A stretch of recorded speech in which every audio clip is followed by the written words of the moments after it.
आज के क्लास में हम लोग पढ़ने वाले हैं क्लास 10th का गद्य खंड का पाठ 7, जिसका नाम है परंपरा का मूल्यांकन। लेखक का नाम है रामविलास शर्मा जी, और ये इस चैप्टर का पार्ट 4 है, यानी कि भाग 4 है। हम लोगों ने पार्ट 1, पार्ट 2 और पार्ट 3 में पूरे चैप्टर का एक्सप्लेनेशन पढ़ा है। आज हम लोग पार्ट 4 में इस चैप्टर से संबंधित जितने भी ऑब्जेक्टिव क्वेश्चन हैं, सारे ऑब्जेक्टिव क्वेश्चन को कवर करेंगे और पूरी अच्छे तरीके से इसको समझेंगे। तो चलिए स्टार्ट करते हैं इसको ऑब्जेक्टिव क्वेश्चन 1 को और इसको समझते हैं। हमारा पहला प्रश्न है, जातीय अस्मिता की दृष्टि से इतिहास का प्रवाह कैसा है? जातीय अस्मिता की दृष्टि से इतिहास का प्रवाह कैसा है?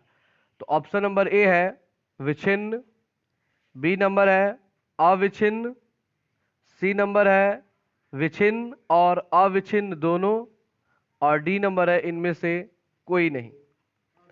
कल के क्लास में हम लोग बार बार एक शब्द आ रहा था विच्छिन्न और अविच्छिन्न, तो इसमें ऑप्शन नंबर सी जो है वो सही होगा, विच्छिन्न भी होगा और अविच्छिन्न भी होगा। दूसरा प्रश्न है, साहित्य की परंपरा का पूर्ण ज्ञान किस व्यवस्था में संभव है? मतलब लेखक के अनुसार साहित्य की परंपरा का अगर पूरा ज्ञान लेना है तो किस व्यवस्था में हो सकता है? ऑप्शन नंबर ए है सामंतवादी व्यवस्था, बी नंबर है पूंजीवादी व्यवस्था, सी नंबर है समाजवादी व्यवस्था, डी नंबर है सभी। सी होगा, क्या होगा? सी होगा समाजवादी व्यवस्था, क्योंकि लेखक कल आप लोग पढ़ें, कल का वीडियो अगर आप लोगों ने देखा होगा तो उसमें बार बार समाजवादी व्यवस्था की वो चर्चा करते हैं कि समाजवादी व्यवस्था हो जाना चाहिए, पूंजीवादी और सामंतवादी नहीं होना चाहिए, बल्कि क्या होना चाहिए? तभी जाकर के साहित्य की परंपरा का पूर्ण ज्ञान सबको हो पाएगा। तो सी नंबर ऑप्शन सही है, समाजवादी व्यवस्था। तीसरा प्रश्न है, परंपरा का मूल्यांकन पाठ के लेखक कौन है? कौन है जी? रामविलास शर्मा जी। तो सी नंबर ऑप्शन सही है इसमें। 4 नंबर क्वेश्चन है, रामविलास शर्मा जी का जन्म कहाँ हुआ था? ऑप्शन नंबर ए है Lucknow, B number Bihar, C number Patna और डी नंबर उत्तर प्रदेश। उत्तर प्रदेश, बहुत अच्छा। डी नंबर ऑप्शन क्या होगा? सही होगा, उत्तर प्रदेश। 5वां प्रश्न है, रामविलास शर्मा का जन्म कब हुआ था? इनका हाँ, तो इसमें सी नंबर ऑप्शन सही होगा, 10 अक्टूबर 1912 ईस्वी में। अगला प्रश्न है, रामविलास शर्मा जी कौन राज्य में पढ़ने गए थे? मतलब किस राज्य में पढ़ने गए थे? तो यहाँ पे आपसे ऑप्शन दिया गया है, पहला है लखनऊ, दूसरा गुजरात, तीसरा असम, चौथा नागालैंड। हाँ, लखनऊ पढ़ने के लिए गए थे। कहाँ पढ़ने के लिए गए थे? लखनऊ। 7 नंबर प्रश्न है, रामविलास शर्मा किस विद्यालय में पढ़ने गए थे? तो किस विश्वविद्यालय में पढ़ने गए थे? तो लखनऊ विश्वविद्यालय। कौन विश्वविद्यालय? तो इसमें डी नंबर ऑप्शन सही होगा, लखनऊ विश्वविद्यालय। 8 नंबर प्रश्न है, रामविलास शर्मा जी का निधन कहाँ हुआ था? ऑप्शन नंबर ए है आगरा में, बी नंबर है दिल्ली में, सी नंबर है बिहार में और डी नंबर है लखनऊ में। कहाँ में हुआ था? दिल्ली में। दिल्ली में उनकी क्या हो गई थी? मृत्यु हो गई थी। तो इसमें बी नंबर ऑप्शन सही है। अगला प्रश्न है, रामविलास शर्मा जी का निधन कब हुआ था? किस ईस्वी में हुआ था? हाँ, ए नंबर ऑप्शन सही है, 30 मई 2000 ईस्वी में इनका क्या हो गया था? निधन यानी मृत्यु हो गई थी। क्वेश्चन नंबर 10 है, रामविलास शर्मा जी ने लखनऊ विश्वविद्यालय के किस विभाग में अध्यापन कार्य किया था? मतलब किस विषय में वे पढ़ाते थे लखनऊ विश्वविद्यालय? कौन सा विषय? अंग्रेजी पढ़ाते थे। क्या पढ़ाते थे? अंग्रेजी पढ़ाते, क्योंकि अंग्रेजी ही पढ़े थे। तो डी नंबर ऑप्शन सही है, अंग्रेजी। 11 नंबर प्रश्न है, रामविलास शर्मा किस संस्थान के निदेशक बने? कौन सा संस्थान था जिसके वो निर्देशक बने? निर्देशक मतलब डायरेक्टर बने थे। ऑप्शन नंबर ए है के एम हिंदी संस्थान, बी नंबर है जे एम हिंदी संस्थान, सी नंबर है हिंदी साहित्य अकादमी, और डी नंबर है राष्ट्र भाषा परिषद। हाँ, बहुत अच्छा, ए नंबर ऑप्शन सही है। के एम हिंदी संस्थान के वे क्या बने थे? निर्देशक बने थे, डायरेक्टर बने थे। क्वेश्चन नंबर 12 है, क्वेश्चन नंबर 12 है, निराला की साहित्य साधना के रचनाकार कौन है? निराला की साहित्य साधना नामक पुस्तक किसने लिखा है? रामविलास शर्मा जी ने। 13 नंबर क्वेश्चन है, परंपरा के मूल्यांकन किस विद्या की रचना है? मतलब जो आप लोगों ने पाठ पढ़ा था परंपरा का मूल्यांकन, वो क्या है? कहानी है, निबंध है, संस्मरण है कि लघु कथा है? निबंध है, तो बी नंबर ऑप्शन सही होगा। 14 नंबर क्वेश्चन है, किन लोगों के लिए साहित्य की परंपरा का ज्ञान सबसे आवश्यक है? वे कौन है जिनके लिए साहित्य की परंपरा का ज्ञान सबसे ज्यादा आवश्यक है? पहला ही लाइन आप लोगों ने पढ़ा होगा। एक नंबर है जो लकीर के फकीर हैं, बी नंबर जो रूढ़िवादी हैं, सी नंबर जो साहित्य में युग परिवर्तन करना चाहते हैं, डी नंबर जो साहित्यकार बनना चाहते हैं। बहुत सुंदर, सी नंबर होगा, जो साहित्य में युग परिवर्तन करना चाहते। पूरा पूरा साफ साफ लाइन में ही लिखा गया, पहले ही लाइन में, ठीक है ना, कि उन लोगों के लिए परंपरा का ज्ञान सबसे ज्यादा आवश्यक है जो साहित्य में क्या करना चाहते हैं? युग परिवर्तन करना चाहते हैं। 15 नंबर क्वेश्चन है, साहित्य की परंपरा का मूल्यांकन करते हुए सबसे पहले हम किस साहित्य का मूल्य निर्धारित करते हैं? ऑप्शन नंबर ए है जो श्रमिक जनता के हितों को प्रतिबिंबित करता है, बी नंबर है जो पूंजीपतियों के हितों को प्रतिबिंबित करता है, सी नंबर है जो श्रम विभाजन को बढ़ावा देता है, डी नंबर जो जातिवाद का पोषक है। तो बताइए कि साहित्य की परंपरा का मूल्यांकन सबसे अच्छा किसमें हो सकता है? ए नंबर में होगा, जो श्रमिक जनता के हितों को क्या करता है? प्रतिबिंबित करता है, मतलब जो मजदूरों के बारे में लिखता है। कई बार इस बात को हम समझाए थे कि जो व्यक्ति अमीर व्यक्तियों को नहीं बल्कि गरीब व्यक्तियों के बारे में, मजदूरों के बारे में जो लेखक लिखता है, वही सही मायने में परंपरा का मूल्यांकन कर सकता है। अगला क्वेश्चन है 16 नंबर, साहित्य में विकास प्रक्रिया किस तरह संपन्न होती है? ऑप्शन नंबर ए है समाज की तरह, बी नंबर है जंगल की तरह, सी नंबर है शहर की तरह, डी नंबर है परिवार की तरह। किसकी तरह क्रिया प्रश्न संपन्न होती है साहित्य में? पूरे समाज के लिए होता है कि परिवार के लिए?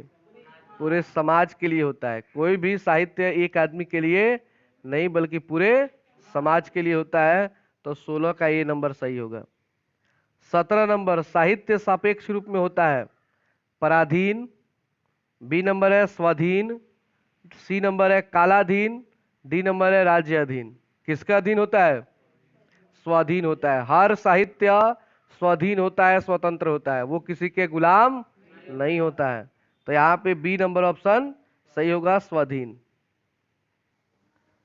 18 नंबर प्रश्न है, कौन सा ऐसा गुलाम देश था जिसकी सभ्यता ने सारे यूरोप को प्रभावित किया? तो कल का जो क्लास चला था उसका पहला ही लाइन था ये, कि गुलाम अमेरिका में थी और गुलामी एथेंस में भी थी, लेकिन एथेंस ने पूरी दुनिया को क्या किया था? प्रभावित किया था। तो इसमें डी नंबर ऑप्शन क्या होगा? सही होगा, एथेंस।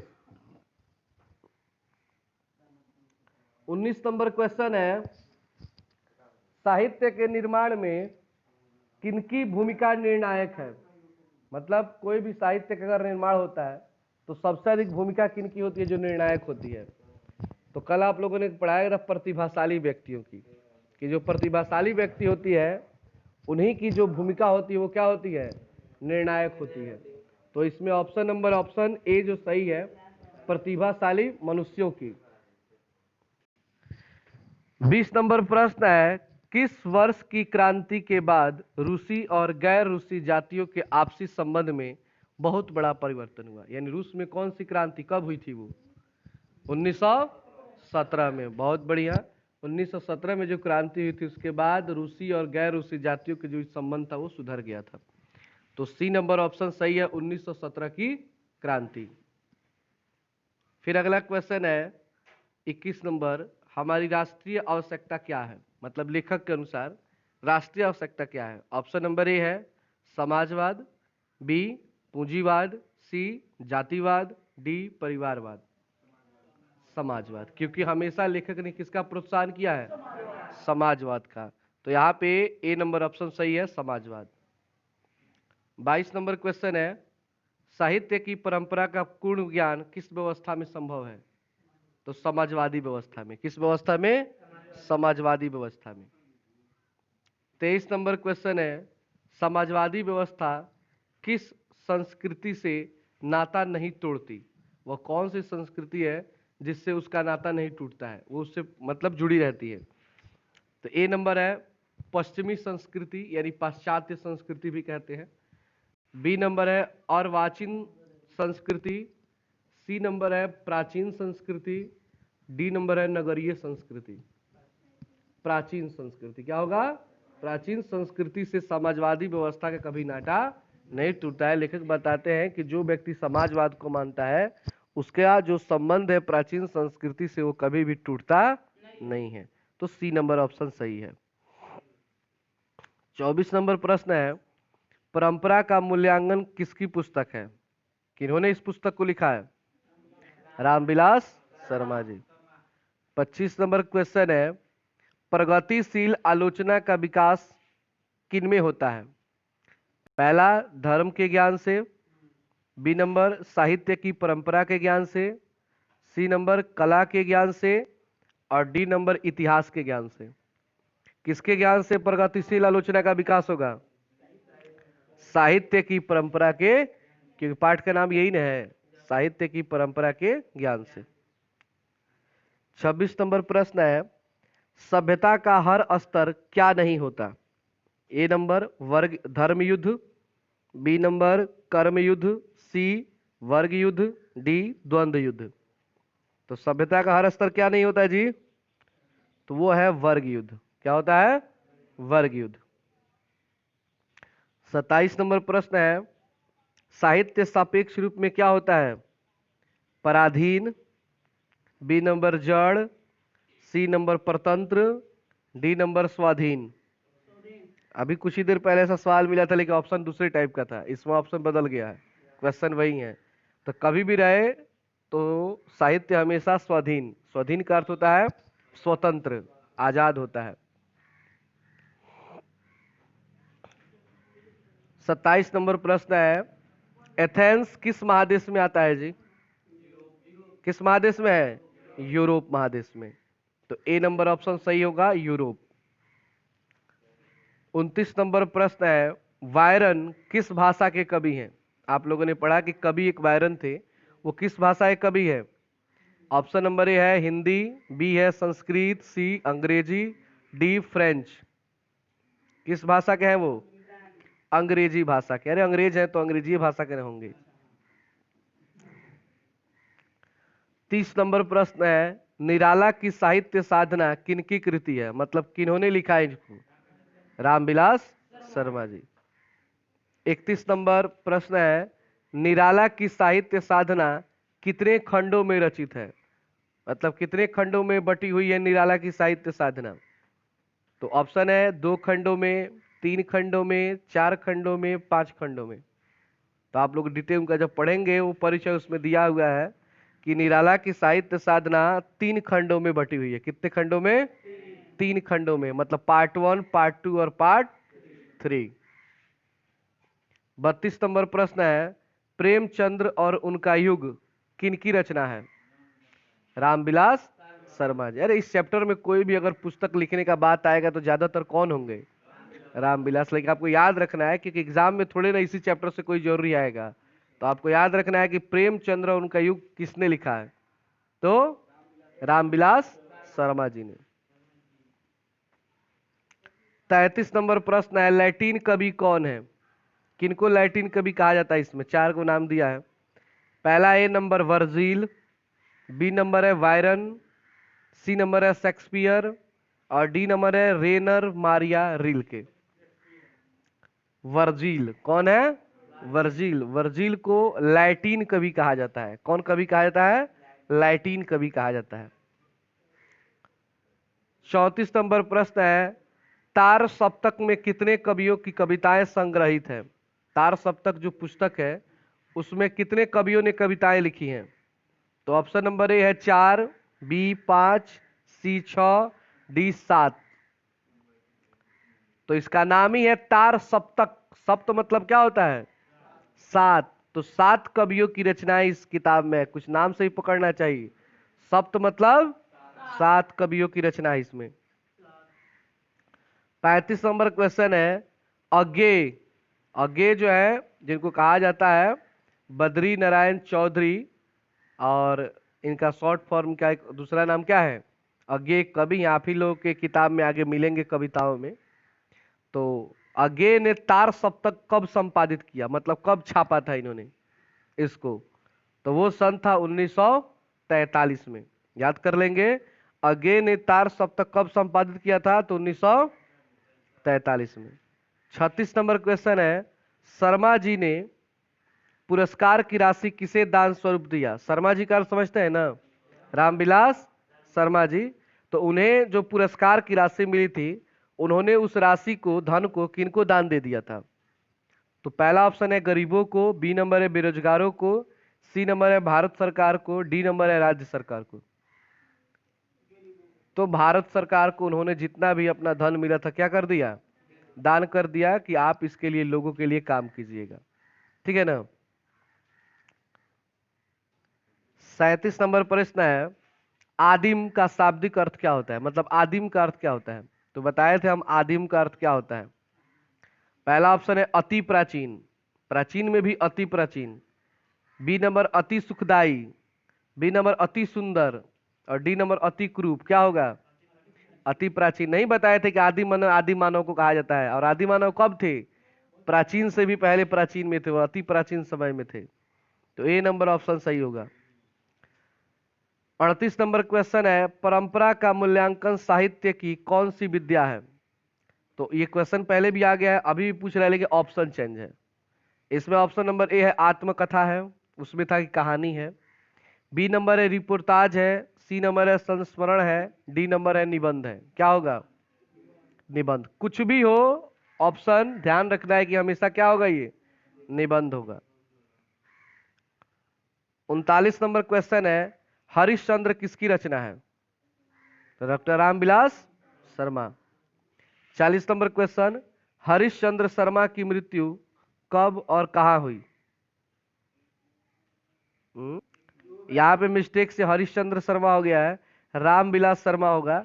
रामविलास शर्मा जी की मृत्यु कब और कहां हुई? तो कहेंगे 2000 ईस्वी में। कहां पे? दिल्ली में हुआ था। इसमें ऑप्शन 30 में ही नहीं है, केवल 2000 दिल्ली लिखा है। साहित्य की परंपरा का पूर्ण ज्ञान किस व्यवस्था में संभव है? समाजवादी व्यवस्था। कौन सी व्यवस्था? समाजवादी व्यवस्था में। अगला प्रश्न है, रामविलास शर्मा निम्नांकित में से क्या है? 4 गो ऑप्शन है, आपको बताना है इसमें से वो क्या है। पहला है आलोचक, बी नंबर है कवि, सी नंबर है नाटककार, डी नंबर है साहित्यकार। क्या है वो? ए नंबर ऑप्शन सही होगा। आलोचक है, वो शिकायत करते हैं किसी चीज के बारे में, बताते हैं क्या कमियां हैं, उनको आलोचक कहा जाता है। 43 नंबर क्वेश्चन है, परंपरा का मूल्यांकन को किसने लिखा है? रामविलास शर्मा। 44 नंबर क्वेश्चन है, प्रगतिशील आलोचना का विकास किसमें कब होता है? तो साहित्य की परंपरा के ज्ञान से। तो इस तरह ऑब्जेक्टिव क्वेश्चन समाप्त हुए इस चैप्टर के। आप लोग अच्छे से इसको नोट कर लीजिएगा, और फिर कल के क्लास में हम लोग इसके प्रश्न उत्तर को पढ़ेंगे।